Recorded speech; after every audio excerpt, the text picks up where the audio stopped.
এখানে চলছিল আমার স্টুডেন্টদের এক্সামের কাজ, তো একটু একটু করে আমি ক্লিপ নিয়ে নিয়েছিলাম যাতে তোমাদের সাথে ভিডিওগুলো শেয়ার করতে পারি। ওরা সুন্দর করে বেসগুলো বসাচ্ছিল, মেকআপটা করছিল। এবং এখানে যেহেতু বেস বসাচ্ছে, তোমাদের হয়তো একটু মনে হতে পারে যে লাউড বা কিছু, পরে পুরো লুকটা দেখলে তোমরা বুঝতেই পারবে যে কতটা কি করেছিল।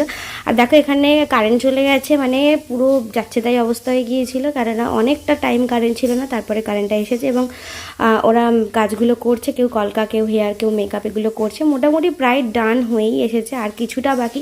আর কিছুক্ষণ তোমরা ভিডিওটা দেখলেই তাহলে বুঝতে পারবে ওদের লুকগুলো কতটা সুন্দর হয়েছিল বা কি তোমাদের কেমন লেগেছে। তো এই হচ্ছে ফাইনাল লুকগুলো, একটার পর একটা আমি লুকগুলো শেয়ার করছি। দেখো কতটা নিট অ্যান্ড ক্লিনভাবে কাজগুলো করেছে। তোমরা যদি ভালোভাবে দেখো তাহলেই বুঝতে পারবে। এবং তোমাদের কমেন্টটা কিন্তু ওদের কাছে ভীষণ ইম্পর্টেন্ট, এবং আমিও বুঝতে পারবো যে আমার স্টুডেন্টরা কতটা কি কাজ করতে পেরেছে। আর বলে রাখি, তোমাদের কেমন লাগলো অবশ্যই জানিও। তো দেখা হচ্ছে নেক্সট ভিডিওতে। তো চলো এখনকার মতো টাটা, বাই।